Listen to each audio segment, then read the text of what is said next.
Hey, what's up, everybody?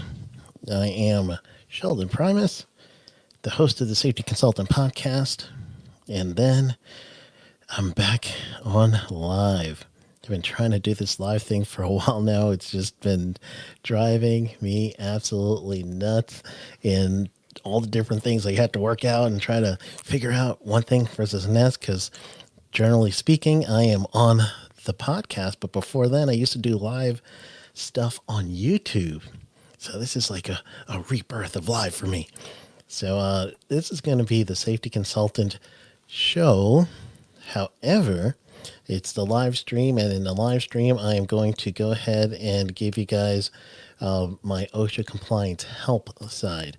So I used to have a primary business, OSHA compliance help. I still have that business per se. I don't use it as much because usually I do work under my own name or Shellbro Safety, where me and my business partner, Kevin Yarbrough, we do basically everything I'm going to show you guys and the stuff I worked out through, the podcast and everything like that. So I remember just a little while back what I used to do is I actually used to do what we called, and hey, I saw Alicia here.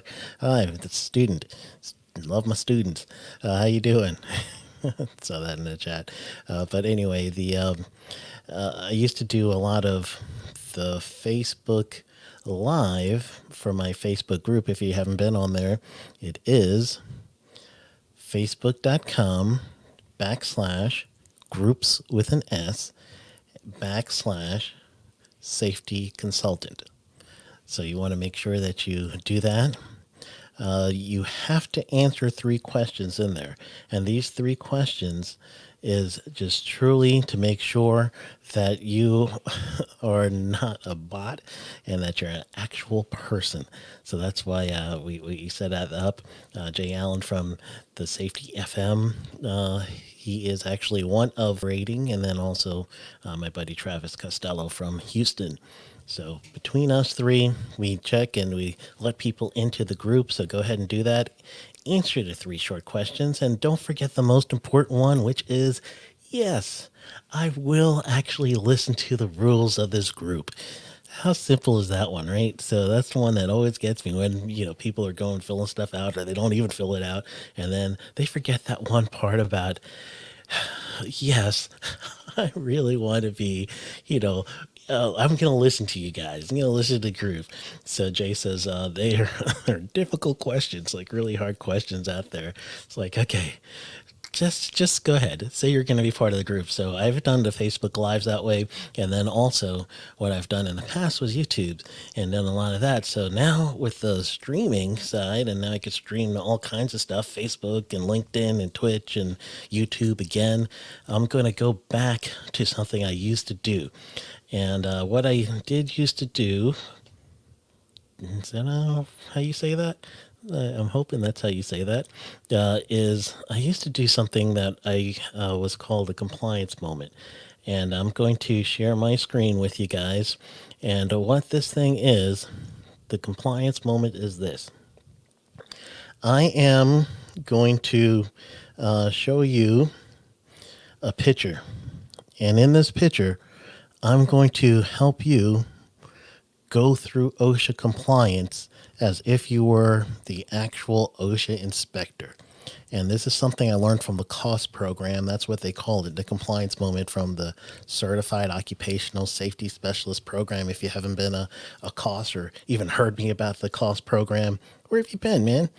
I talk about it all the time. You're not listening to the podcast. That's what's going on. So what you're seeing here is my actual pictures. I was teaching a class, and where I was in Nashville, Tennessee, and this was the Association of General Contractors, ACG or AGC in Nashville, Middle Tennessee branch.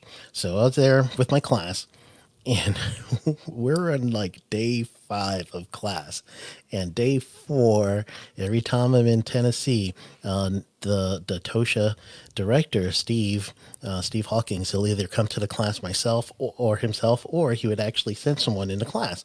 So Steve Hawkins was there the day before. And then what I did see now that you're looking at is the very next day while we're testing, the student said, "Hey, Sheldon, there's some work going out there. They're doing some excavations. It doesn't look like what you're telling us to do in class. So let's go check this thing out."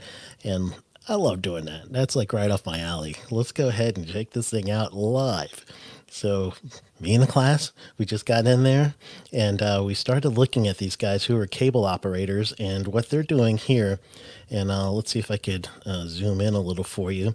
So what they're doing here is they're actually trying to stub out, and this is the most I could zoom in, so sorry about that. That's all you got. So they're looking for the communication line. They're gonna raise it up, if you will, so that they can have a connection point closer to the ground level or above ground level is really what they're trying to do. So they're raising this up, and I'm looking at this guy, and then you see the guy who's on the berm looking down. The worker is roughly about 5'4", 5'5", so you could see that he is buried in this excavation. So an excavation, first and foremost. Yeah, so let's break this down. I want to do my best to make these things short, so I'm going to make them short and sweet. So let's break this thing down a little bit for you. An excavation itself is a man-made cut in the ground. So once you start digging into the earth, you're doing construction work, you go into 1926, that's construction. On the side that you're seeing is what we call the spoil pile, where basically the excavator is digging out, and then now he is going to pretty much, yes, Jay, that is my printer. That is a printer and a plant, Jay. Not only do I get the printer, but I got a plant, man. I'm throwing in the ecosystem there. So when you see this foil on the other side, then CJ is having fun at this because when he's doing his rated R safety show at noon, I am heckling him, and my goal is to try to make him laugh. And anytime I can, and you got to go to Twitch and go ahead and watch him when he is doing the rated R safety show. And if you're on Twitch, you can actually see that I actually do my best to make him laugh and try to heckle him. And I tried that with Pedro too, but I got too much into his conversation. "What's up, Pedro? I see you there. Telling me you're looking good." And in that conversation, I kind of, I got too caught up in it. So let's go back to what you guys are seeing over there. So I'm talking about the spoil pile, and that spoil pile, what you have is the dirt that is moved from the excavator so that the worker get down there and in there. OSHA requires in 1926 that at 4 feet you need to weigh to get in or out. This worker is roughly about 5'5", 5'4", so there's no way, not even a ramp system for him to get in and out. So as you're looking at this, then pretty much what you're seeing is that this could be, something that can actually kill a man. What's up, Kyle? And the reason why I say that is you could actually have an excavation in there, and he's 5 feet down. OSHA says at 5 feet you're actually going to end up having to have a protective system. You got four ways of protecting yourself, and Kyle would know this one because he's actually X distribution system. I was on his show on YouTube, and if you hadn't had a chance to check that out, go ahead. I've posted it just last week again. Just go ahead and check it out. He's got a whole bunch of eclectic people on his show and the YouTube channel. You guys will just really take a look at that one. The name escapes me, so put it in the chat box, Kyle, because I really want people to check it out. And if I could tell what else you do, I'll put that in too. So back to what I was saying. See, I stay with it. I got you guys. So the 4 ways that you can, where you could protect yourself, are these 4 ways. You could shore. You could, so there's sloping, where basically you go back a certain amount of angle, and it depends on the soil classification as to how much you slope back. So the competent person will let you know what that is. So they have to classify the soil as A, B, C, or solid rock. And, that tells you what your protective system will be. So 1 is sloping, 1 one is benching, one is shielding, one is shoring. So those are the four ways you can protect yourself in this situation. One misnomer that a lot of people have and they think about this situation is I'm saying this is roughly about a 5'5" depth, maybe, because you can kind of see the guy's head. So let's say 6 foot, just to be, a little bit higher up there. So let's say he's at 6 foot. So if he's in that 6 foot depth, then truly you know that he needs some protection, and you cannot count the spoil pile as being an additional depth. Okay, so I hear that a lot. That's a misnomer. You don't do it. You can't count that spoil pile. So what you're going to do is you're actually going to count just ground level down. All right, say it again. Ground level down. You're not counting the spoil pile because that doesn't meet the technical definition of an excavation. So if you guys check out, you'll see the Vibes Broadcast Network on YouTube. He's got really cool people on there. And Kyle's day job is awesome as well. So I don't know if I can say it, but dude's awesome. If you're in Austin, look up Kyle.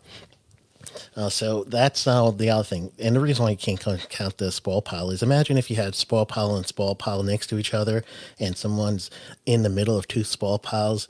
Is that an excavation? No, it's not an excavation.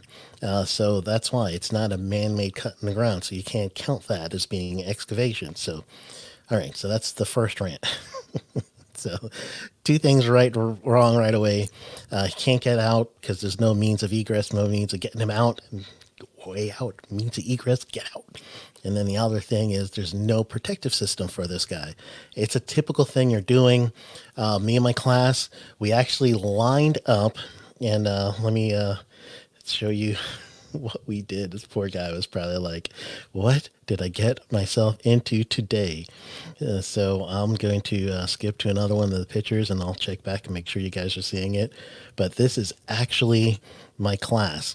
So here I am. I'm not in here. That's another person. Not all black people look alike. All right, cut that out. That's not me. That's one of my students.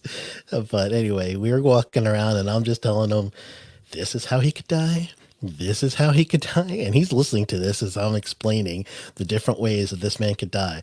And then he just jumps out and then his, I guess he's the foreman at the time. I talked to the foreman right next to him and I told the foreman, hey, yesterday, TOSHA was here. Tennessee OSHA was here. They have... not only is there a state,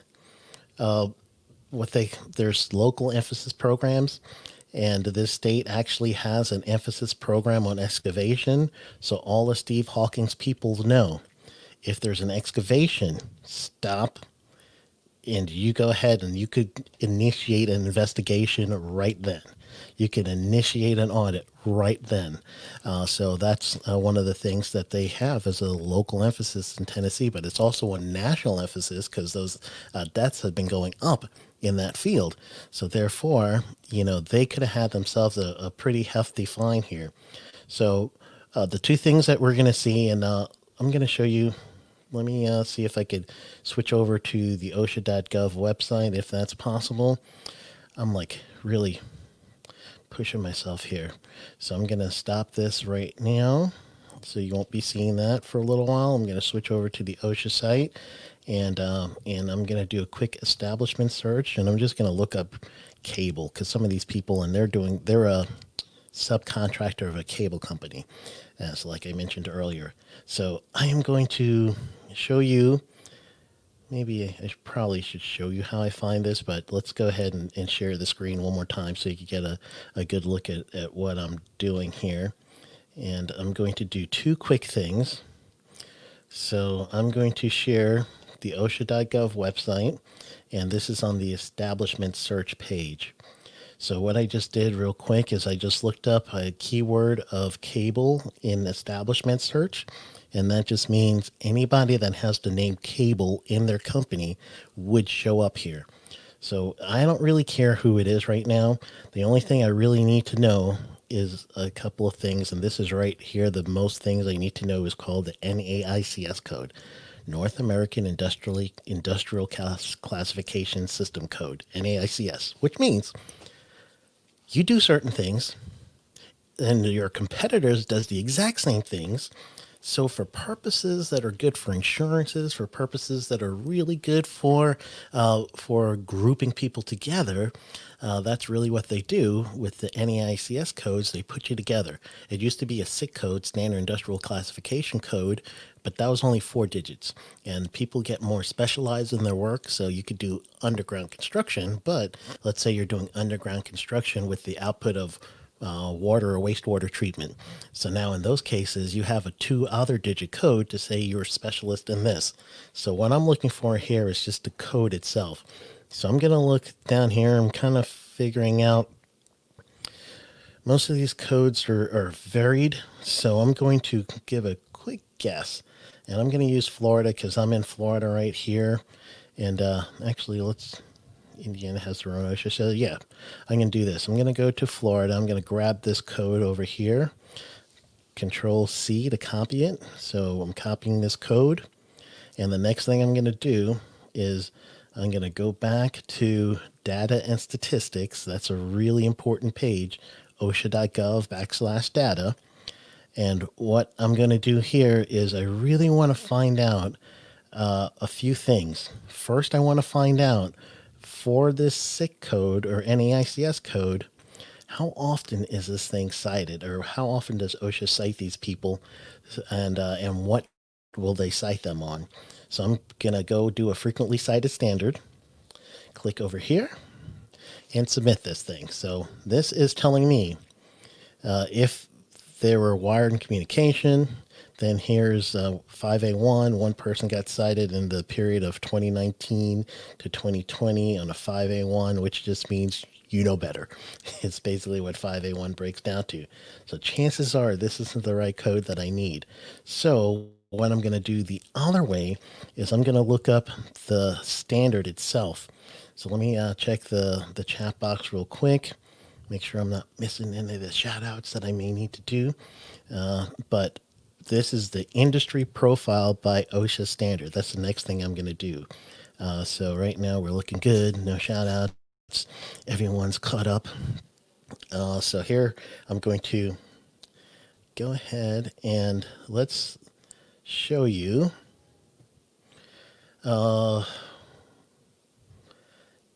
Excavation is subpart P in 1926.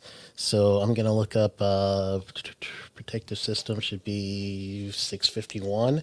So 1926, put in the dot. Dot means section. I don't know if it's going to do it that way, but I'm going to try. 1951 is general. So I'm going to do 652, excuse me. 652 is probably going to give me protective systems for subpart P. Okay, requirements for protective systems. I like to look for 5 digits. So let's go to 5 digits. And now, just as I'm saying here, this is the dollar figures for penalties. So basically, OSHA says that these are the highest offenders of this citation or this standard. Therefore, we're going to cite these people higher. And there's some people who don't get cited as much. So here's 166 inspections, 196 citations out of 166 inspections, equaling $1.6 million in a 1-year period for sewer construction. That's specialty. So if you were to go further down, I like to look at the 1-to-1 ratio.